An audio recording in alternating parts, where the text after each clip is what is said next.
use it.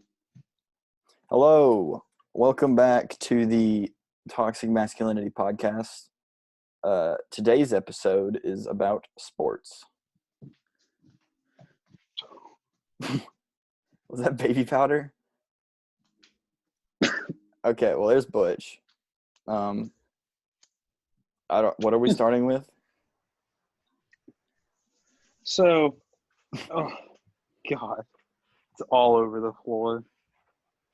Anyway, since quarantine has started, all the sports world has seemed to stop. Nothing has really happened. You have people going on every day on TV talking about tweets and games that happened decades ago. So today we are going to talk about the recent NFL draft. Going to talk through some scenarios of that, and then we are going to get into what exactly makes a sport, and what different sports we consider and don't consider to be a sport. Now, we'd like to welcome our guest, Max Sale, that Matthew did not want to introduce to everyone because he was so rude. So everyone, thank you for being here.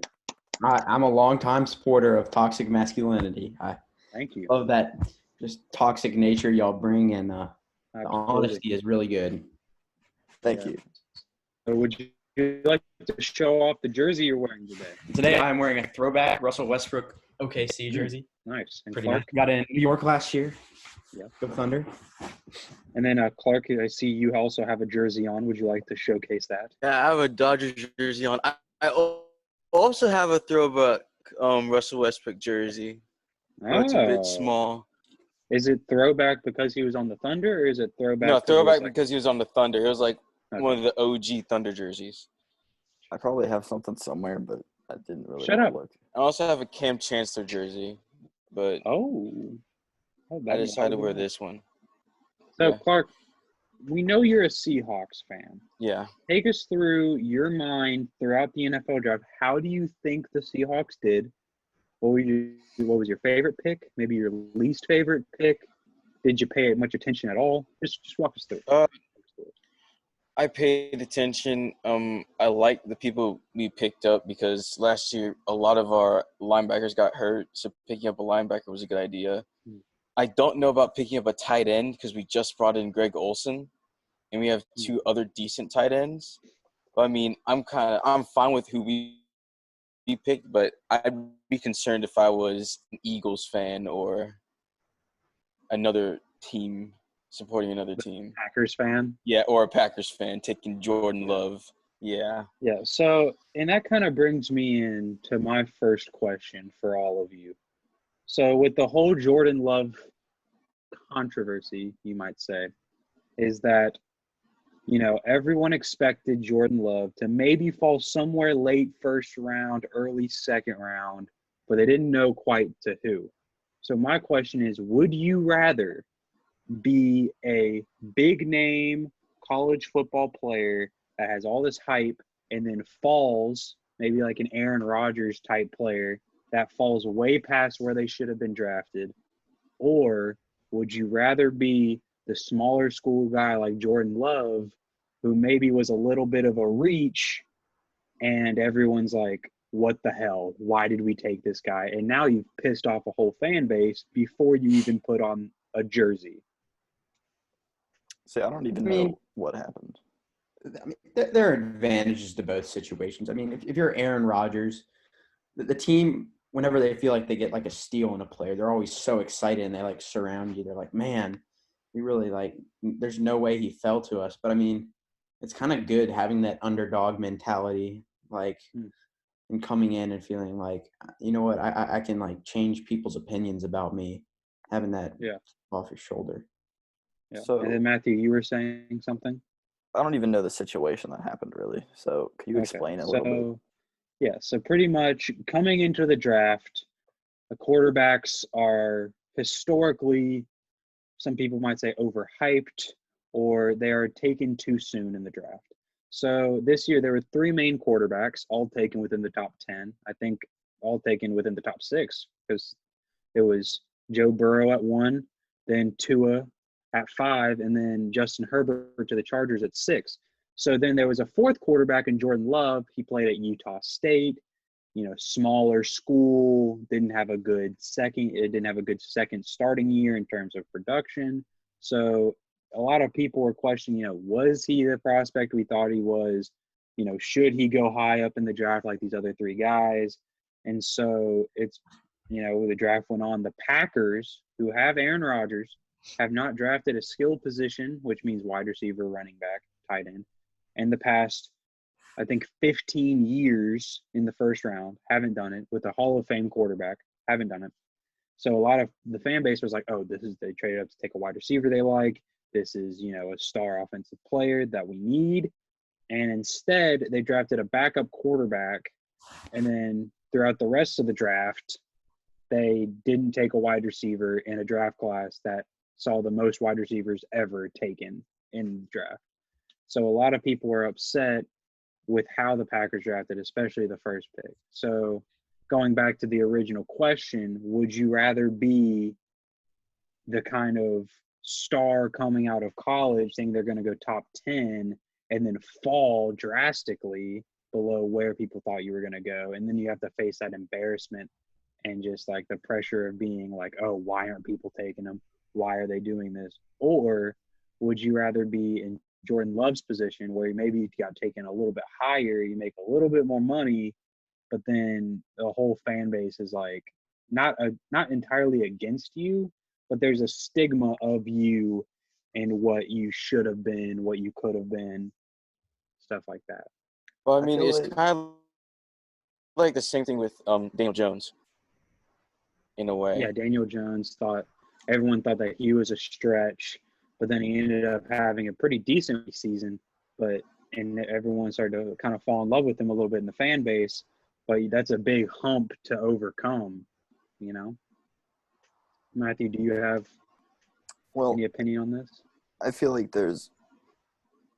either side are kind of in like a tough situation, and I feel like they both, if they want to get like what they want, they kind of just have to like prove themselves. Because like you said, one guy, he thought he'd get put higher, but he's like, why am I not up here? I feel like to get to that point, he's just gonna have to I don't know. It just kind of depends on how he does, and he's gonna prove himself. Because another classic example of this is Kristaps Porzingis with the Knicks a few years ago. When he got drafted, you had one of the most famous sports figures on television go out and say, who the hell is this guy? Why did we take him? All the fans were booing him. Gets booed on his draft day. So here's awful. This 7-foot Latvian coming to America and then getting booed once his name is called. Yeah, can you imagine that? Like the most important day of your life, like you're finally you trained your whole life, made it, and then you get drafted and everybody hates you and booed you, and they don't know a thing about you, but they just hate you. So I would say I would probably take the falling in the draft, because I feel like it's a lot easier to because I feel like it's a lot less pressure on you when you're like, if you should have gone 8 or 5, and then you go somehow get last pick in the first round or somewhere along those lines. I feel like that's way less pressure on you now than if you were that 5th overall pick, because now whatever production they get out of you, it's seen as a plus because you don't know if you're going to get production at that pick. So I thought that was interesting. Max, you are a Saints fan yourself. Did you have any thoughts about how the Saints drafted? What could have been better? Personally, the Saints were just a few picks before the Packers, and saw that Jordan Love was on the board, and I really wanted them to take him because, I mean, Drew Brees, he's getting old. He only has a few more decent seasons. I mean, they got a good backup in Jameis, but I think it's time they get somebody young who Drew Brees can train. And, I mean, Jordan Love has all the arm in the world, just some decision-making. And, I mean, you look at, Patrick Mahomes, he sat a year behind Alex Smith. I think it'd be good if Jordan Love did sit behind, Drew Brees, somebody that would teach him.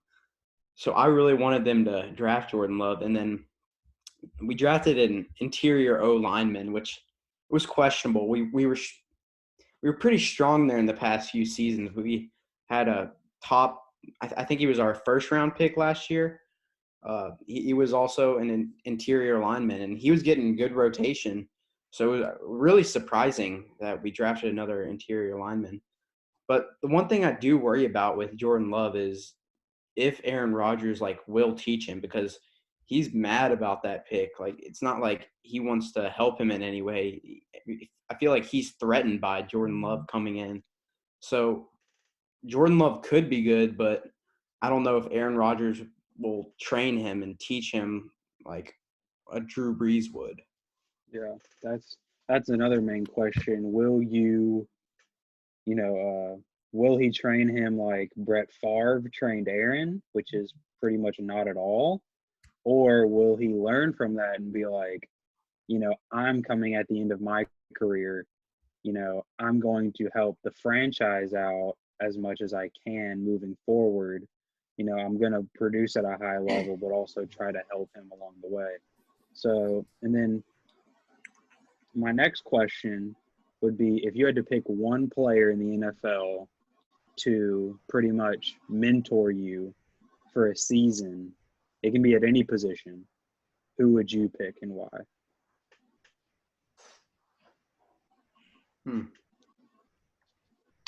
I can't answer that. I don't have enough knowledge. Yeah, that's really hard. I mean, it really depends. If you're like a quarterback, then there's like Drew Brees or Tom Brady. I feel like Tom Brady's experience and like being in those big time games and Super Bowls and like keeping his calm and his consistency, like it would just be really cool to see like his thought process and how he does it year in and year out. But like defensive, I feel like an Earl Thomas, like he would, if I'm on the defensive side of the ball, he would have like a lot to give you. Yeah. It's just such a hard question that like I can't answer that. Yeah. Clark. So Clark, do you have any? I could do soccer. I don't know about football. No, soccer. Oh God. So I would say personally, I've always been a big Bucks fan. So obviously Tom Brady would be up there. But I think one guy that would be really interesting would be like a Larry Fitzgerald. I feel like he's, really, really smart. And also he's one of the few players in the NFL that actually tries to put himself out there as also this great person outside of football. And I'm not trying to say that a lot of guys in the NFL are just like bad people. I'm just saying not many people try to market themselves as they're still playing. So I think I really like that out of Larry Fitzgerald. I've always been a big fan of him, even though he has torched the Bucks on many occasions. But I would say probably either Tom Brady or Larry Fitzgerald on the offensive side. But on the defensive side, that's just kind of hard because I feel like my favorite defensive players are ones that are just badasses. So I don't know if there's like my favorite would probably be like Jalen Ramsey, but he would just be like, I don't even know if he would have that much to mentor me on because he's just so instinctive. So it would be hard to kind of pick his brain a little bit. And so, Keep going. What were you gonna say, Matthew? Never mind. You just keep going. No, please. I thought you we were felt the done. need to I interrupt thought me. I thought we were done with that part. I didn't know you were gonna continue. So, and now this is just pretty much a general draft question. Who do you think was the ultimate winner of the draft, and who do you think was the ultimate loser of the NFL draft? I don't know, but the Cowboys getting CD Lamb was a good pickup. Yeah, many people think that could go down as the steal of the draft. Him and Jerry Jeudy both slid down. Yeah. And I would say that if I had to pick an ultimate winner, I would say my winner would probably be the Broncos. The Broncos made a lot of good picks, and they've gone from really a team that no one was talking about because they're like, oh, they got to play the Chiefs, Las Vegas.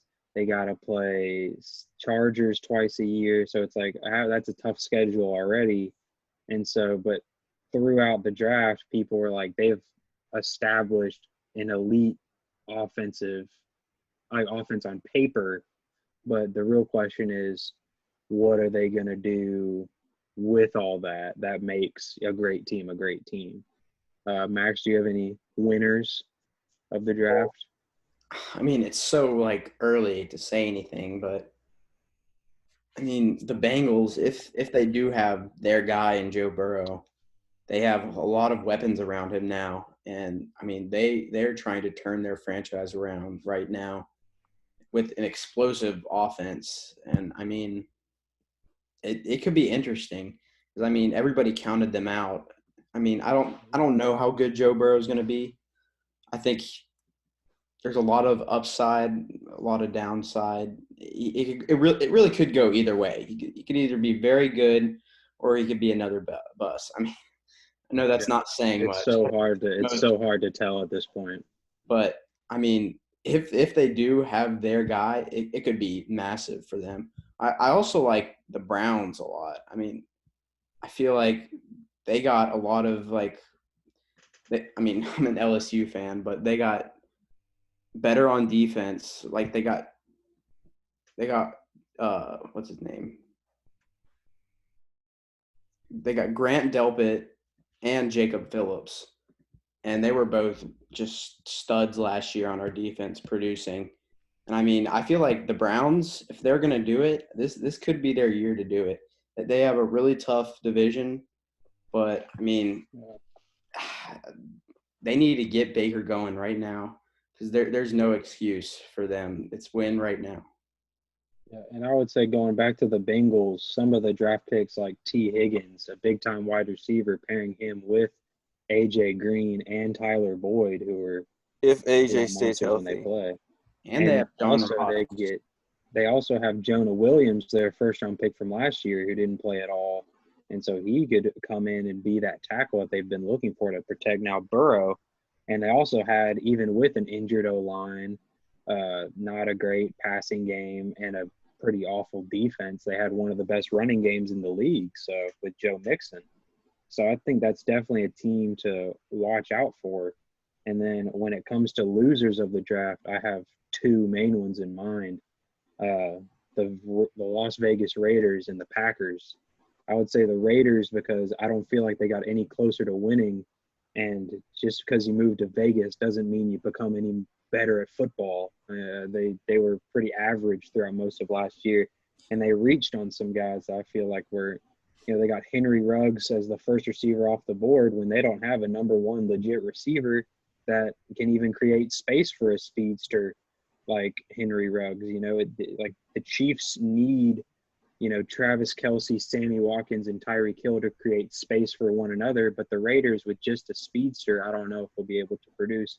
Then the Packers, we've touched on it. That fan base at this point has completely turned on the organization. So I don't know how it's going to be once the season starts.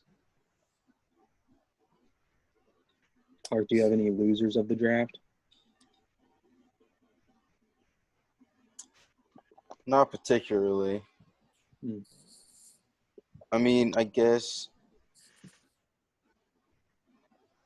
I mean, the only thing, one of the reactions I saw was EDP when the Cowboys took CD Lamb off the board. Yeah. That was pretty funny. But Yeah, he was I don't not really have a happy loser. with their picks. And I guess this will be the last question before we move on to our other segment. What team next year are you most looking forward to watching? The Titans. Okay. Hey, D. Henry in the flesh. Big trust. And if they can pry Jadeveon Clowney from the Seahawks, they'd be ridiculous. Isn't Mariota gone? Yeah. He went to the Raiders. I think that's probably good. So the Raiders now have their franchise quarterback. I mean, the Chiefs are just so much fun to watch. Like with all those weapons they have, they like barely lost anybody, and they added Edwards-Helaire. Like their offense could be just explosive next year. I mean, more explosive than it was this year. I mean, Titans aren't a whole lot of fun to watch, but I mean, whenever they get going and they're just running downhill with Derrick Henry, I mean, it makes you respect good old-fashioned gritty football, as Coach Rodriguez would say. And then, Clark, do you have your team that you're most looking for, teams you're most looking forward to? Russell Wilson's getting old, and I want the Seahawks to be able to build on the foundation. I mean, he's getting older. He's not old at the moment, but I was about to say, I think you he's calling for a rebuild? No, I'm not calling for a rebuild. No, I say we have a good platform. Get Clowney out. No, keep Clowney. We have a good platform. We just need to build on it. I would say obviously I'm a big Bucs fan. I'm very much looking forward to the Buccaneers and what they're going to do with now all these weapons. And also sleeper team, I'm excited to see the Miami Dolphins. I want to see if they can produce. I think they're going to give all their rookies, a ton of playing time. So I think that they might have a similar season and starting slow and ending fast. But I think that, with the amount of talent, just because of sheer the number of draft picks they had, I feel like they're going to have a lot of opportunities to build that roster. I think they can be a team that not many people would suspect to be good next year. I'm not calling playoffs, but I think they could surprise. We're doing sleeper teams.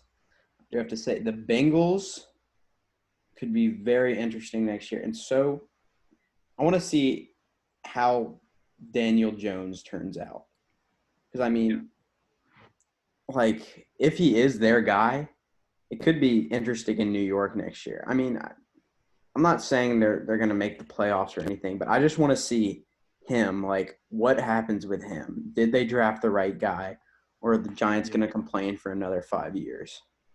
Oh, and I forgot the Cardinals now having Kyler Murray and DeAndre Hopkins. Yeah. That could be – it's going to be really exciting next year. Stephon Diggs on the Bills. Like it's going to look it's going to look crazy. So, and now we are shifting into – Matthew, if you would like to shift us into our other topic for the day. I found this article that has 10, debates of whether stuff's, a sport or not. Should I share this? Or do you want me to just, look through it and read it? You can. Okay, let me – Either way. Give us a visual. So here's – because we've never seen a list before. So here's an article from Bleacher Report. So it defines a sport as an activity involving physical exertion and skill in which an individual or team competes against another or others for entertainment. And first we've got poker. Do you guys think poker is a sport? No. I'd say about as much as chess or checkers is a sport. Poker's a game. Yeah. I don't think it's a sport.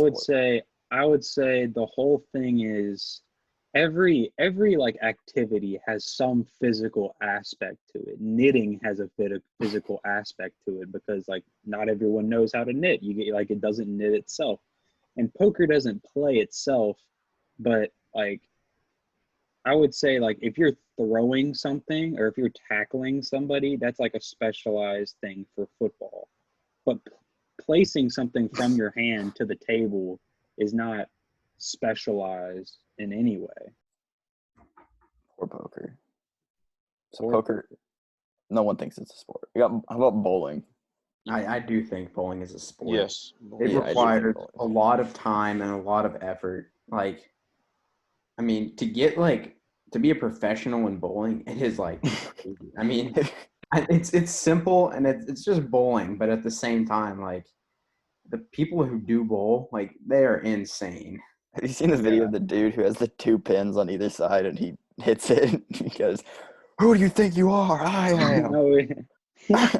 Are you kidding me? Who do you think you are? I am. Just based on that Great. video, I think I have to call it I a would say sport. that goes down in my book one of the top 10 sports moments of all time. Yeah, Top 10 hands sports down. clips. What about I can- NASCAR? NASCAR, yes. I NASCAR would is say racing. yes. I feel like it's so dangerous that you have to. Yeah. Yeah, because like I've heard people say like, oh well, it's just driving, but these people are driving like insane speeds. Like And they're they're not so driving the close to same each way other. you go to the corner store. Like a few inches makes the difference in like winning and losing a race when they're like drafting behind each other. It's And pit stops too. Pit Yeah. stops are. I could watch probably an hour of just pit stops of just like how fast they can change the tires and everything. like the teamwork that's required is insane. Yeah. Golf. I think isn't there like a debate if is golf a game or a sport? I think it's a sport. I I would think say it's a sport. If we're going off the same definition for all these, I mean, that is definitely a specialized skill. You know, even to putting, like some people suck at putting, and that's like supposed to be the easiest thing in golf. So I would say I would say golf might be one of not the most physically tiring, but one of probably the most difficult to master sports. Yeah. Like you have to go out and like go to the driving range and And practice it's every such a day. mental game. Like if you get in your own head, it doesn't matter how good you are. Like, you can just go out there and play like crap. God, it's awful. When I was trying out, what's his name? What's the basketball coach's name? It's like Jared Street. Coach Street, Street. Coach Street, I was trying to play golf, George and that Street. was the worst I'd ever done because he was standing there watching me and Case, and he was like, Matthew, what are you doing? Move on to the next hole. Case is finishing, and so I move on to the next hole, and then on the next hole, I start walking to the third hole after it, and he's like, Matthew, what are you doing? You have to watch Case and make sure he gets the ball in the hole. And at that point, I just got so mad that I just couldn't play the game. I was like, what do you want from me? He is a prophet. Fishing. Fishing. I would say it just Sometimes. depends on like if there's competition in it, because Yeah. like me and Max for the past 2 years have gone on spring break and just gone on like a deep sea fishing trip. We weren't like sporting, you know, we were just like having fun catching fish. But I would say that if it was like who can catch the biggest fish, the most fish, like I would say at that point, then you're making it into a sport. Yeah, I feel like you Also, have to like- set rules for it. If you're casting it, like it takes a lot of like skill and technique to get in like the right spot where you know the fish are going to be. And there's a lot of patience to it. It can be frustrating if you're not catching anything. I feel like there's just so many like aspects. I don't know how to word it, but like because you're depending on whether like a fish, like a living thing, just comes up and bites your hook. So I feel like it's hard to like you can't really. I don't see a way to like score it. It seems kind of weird to me. Well, I mean, that's the thing. It's like, it has to be off a criteria of like if you're catching more fish, if you're catching the biggest fish. So it's like that's kind of the main thing that I would say. Like, it's kind of the same way of like, I don't know, like I feel like possibly hunting could be a sport if there's competition into think it fishing- somehow. Is more of a sport than hunting. Yeah, I would also say that. I guess, yeah. I'd say there's more like, yeah. Cheerleading. Yeah. I guess so. I guess so. Like not in the context of like cheerleading for like a football team, Yeah. but like Yeah. doing like competitive cheerleading. Yeah. Yeah. Yeah. I would say it falls into the same thing as fishing, some like because it says a sport only when it's a competition. Yeah, I would say that if you're going to be either like national cheer or like you're going to be judged into a competition. I remember BGA entered themselves into a competition like a few years ago. But I don't think they do that every year though. So yeah, I would say if you're on like a basketball sideline, although you're like you're not pointless there, I would say cheerleaders can like be a big part of like the game day experience, but I wouldn't say that at that moment they're like doing a sport. Yeah. So it's only really like when they're competing against other teams, I guess, or cheerleaders. Competitive eating. Eating. That one's interesting. Yes, it is. I mean, physical skill, yeah. I mean, and it's kind of the thing of like, oh, well, everyone eats. But if you watch like a competitive eater They dunk the hot dogs in the water, and they're They do stuff to their bodies. like that is not, it looks like no matter how much food they have in their mouth, no matter how much food they have eaten so far, they're scarfing down like godly amounts of food. Like can you pull up the record for like what's the Nathan hot dog record? I bet it's ridiculous. I just love how they it's so gross just saying them stuff though, like hot dog buns and water. All right. And it's 10 minutes. You could see that as strategy. 10 minutes. 10 minutes. What are y'all guesses? Oh god. For hot dogs? Yes. 35. 50. I'm going, let's say It's gonna be like a ridiculous number. dude, I would not be surprised if they ate a hot dog. I'm going 100. I would not be surprised if they ate a hot dog like every Oh 6 god. minutes. All right. It wasn't quite 100, but it is 74 hot dogs in 10 minutes. I couldn't eat 74 hot dogs in a week. In 91-degree heat. Ooh. Oh. All right, that is definitely a sport. Like that would be miserable. That's some skill. I give competitive eaters, and also like this is the main another big thing. You look at a lot of competitive eaters, and I don't think with a lot of them you would be able to tell they were competitive eaters. Yeah, like they're in like good shape. Yeah, so like you have to the amount of exercise they also have to put in to not just be like Jabba the Hutts is like insane. Do you think they just train their esophagus to just stay open and there's how do you do that? Shut up. Shut up. Practically I heard because there was one dude I used to follow on YouTube whose name was Furious Pete. Oh god. And this dude was a monster. I think I've seen him. He's a jacked just white guy, and he just puts down food it looks like he's choking himself. So it's the way he puts it, the way he learned was that he'll take food and he'll put it into his mouth, and then he trained his body just keep swallowing. And I don't know if he he doesn't have a gag reflex, and and honestly he can eat everything unless it's spicy. That's his one weakness. He just can't do spice. And I was imagine eating 70 hot dogs in 10 minutes, and then you're given a buffalo wing. Can't do it. Imagine going to the bathroom. No, okay, I'm gonna. By the way, the dude who holds that record of 74 hot dogs, he's 6'1", 220. So he's not a big guy. Yeah. It's like my size. Pretty much an inch taller. I guess not. Yeah, I'm gonna scroll down to the name before it says what they just put. Competitive gaming. Albeit a gross one. I have respect for competitive eaters. I'll give them that. What about competitive gaming?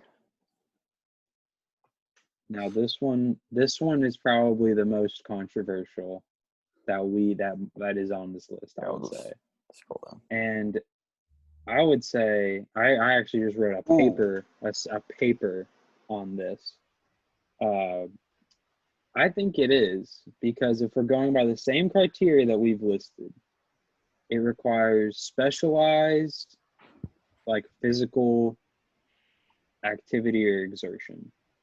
I feel like there is some exertion. This says no. I would say this is what I would say. You can take fast typers. You can take the world's fastest typers. And if you sat them down at a gaming keyboard and put them into a random game that they've never seen before, but you told them the rules and you're okay, this is how you do it, this is how you do it, go. I don't think they'd be able to do it. I feel like if you were teaching someone checkers, you could teach someone checkers and they could be I don't know, the world's best at placing something. And they could play checkers. But I feel like it's not typing speed plays into it, but it's not just typing speed, it's typing speed and reaction times, muscle memory with like what to do when this happens. Mhm. There's strategy in it. Like I would say that And a based lot of off times there's teamwork involved in yeah, it. it can be Yeah. team sports. So I feel that competitive gaming is a sport. I feel like there is some physical exertion because, like, if you're playing like a siege ranked game and it's like a 1v5, you're gonna start sweating. Yeah, Like, like it's intense. Yeah, it's you not easy, I would say. Like it's when it says does it require physical exertion or ability, I feel like you could say, okay, well, it doesn't take exertion. Like minimal. you're not going to be like sweating tired Yeah, from playing it. Okay, but does it require physical ability? I would say yes. It takes time to learn the controls, learn the controller even when you first get it, and just like have time to master the game, master moves, master like different strategies. Like if we're using siege, like what to do when you're playing bomb on this objective on this map with this operator, and it becomes kind of routine after a while. But like I would say that just because it eventually becomes routine to people that play video games, like throwing a 10-yard dig against cover two is routine to a quarterback once he does it enough times. So I and would there's say like that knowing your opponent and like I mean in football and a lot of other sports there's like film study, knowing what offense they're gonna run, knowing what defense they're gonna run. And I mean, you need to know what they're gonna do and how to attack them, where they're like weakest. So that comes into play too. yeah, I would say that's one. I think this is the first time that Bleacher Report has been wrong. yeah, I'd agree with that. Competitive dancing. I guess this is kind of just like cheerleading. I feel like. Yeah. Yeah, it definitely falls into the same spot. My only thing is like, so I think that it's how is the only questions I have about competitive dancing and really cheerleading too is like how is it judged? Is it like gymnastics where it's like, oh, you your ankle twisted a little bit? That's definitely a point off. Or is it like I don't really know like the rubric, I guess, but I would say as long as there's like some form of competition, some form of scoring, like how like this is the person that won based off these metrics. And then yeah, I would say I feel like it's more of an art than a sport. Yeah, I'd agree with that because I feel like if dancing is good is subjective, just like how art is. Like Yeah. you're gonna have different opinions. well, I mean, but that was the same thing with cheerleading. Like someone at the end of the day, you can't score a 3-pointer or hit a home run in cheerleading, so someone's going to have to judge that. But I feel like there's definitely a form of dance that is art. Like and even competitive dance you can be seen as art. But I mean, I like one of my like Kobe Bryant, for example, is one that said that, he expresses himself through basketball sometimes. Art, like basketball was his art. So that's why he always supported, different artists, different athletes, because they're like, this is how they express themselves. This is how they can connect to the world. And it's like, so like, I feel like this is some people's outlet for maybe just straight up art. But I definitely feel like there's also definitely competitive dancers that are, like this is their outlet, just like Kobe's outlet was basketball. I guess I'm kind of on the fence now about dancing and cheerleading, but I feel like I don't know. I don't know what to think. I feel like you can't say something's not a sport because of judging, because I just use like Yeah. diving as an example, because I'm like, diving, are you going to call diving an art? Like, I don't think you can say something isn't a sport based on judging. I mean, boxing needs to be judged. Yeah, boxing is also, well, you can also argue that if you knock a dude out, but yeah, boxing, a There are lot of also the like time. number of hits landed and stuff. But yeah, I get what you're saying. So I guess now that you explain it like that, I guess I understand that they're sports a little bit more. Professional wrestling. What? What? Well, now I think they're talking about WWE here. Oh. Oh. No. Well, So I would say WWE, WWE. It's a great acting career. I mean, I don't even know. I mean, yes, there's definitely is acting to it. I don't even know. Like, I think the best way to describe WWE is like entertainment. Like, it's not like obviously it's meant to come off as a sport, but I feel like with it being scripted and like already like right now Gronk is the WWE champion. Like, are you gonna tell me that Gronk is the best professional wrestler that the WWE has after only being in it for like half a year? So it's like I feel like that's kind of part of it. I would say though that people that wrestle like in college, I feel like those that's dudes actual, are that's actual sport. legit. wrestling is probably one of the hardest sports. Yeah. The longest 6 minutes of your life if you go a full match. Yeah, because like even watching wrestling, it feels I would say long. Obviously, doing it is gonna feel longer, but like it is definitely. I would say honestly, it's one of the harder sports to watch because that's when you really see people like truly struggling. It's bad. Like there's no. It's not unless you know the sport and know like the people and they're winning. It is just awful to watch because it's so like uncomfortable if you're watching two like random people wrestle and you don't know what's going on and one of them's just getting absolutely like demolished and he's like can't do anything about it. Yeah, That sounds awful. it's brutal. It is. So that's that. Yeah. So, do we have any closing remarks on what is a sport, what isn't a sport? I think we basically summed it up. Our opinions. Should we Yeah.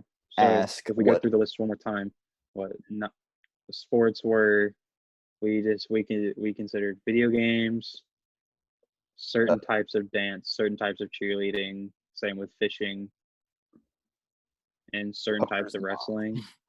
Definitely not. Poker's not. Competitive eating is. I think we said everything was basically except for poker. And professional wrestling. I think we said real wrestling is, but professional wrestling. But if you're talking WWE, it's like that's not a sport. Yeah. Also, one strangely left off: soccer. I consider soccer to be acting. Soccer is not a sport. A lot of acting. This is blasphemous. No, this is dumb. No. Soccer is like wrestling. It is acting. You're just messing with me. No. Women's sports. No, we're not actually. All right. It's not. It is called Just toxic to consider. We do consider women's sports, and we do consider soccer a sport. If we had Robbie on here. If we had Robbie on here, Oh and we my, said women, that'd be if we had bad. Robbie Huntington on here, and we said women's sports, we could have started the podcast on that, and he'd still be laughing.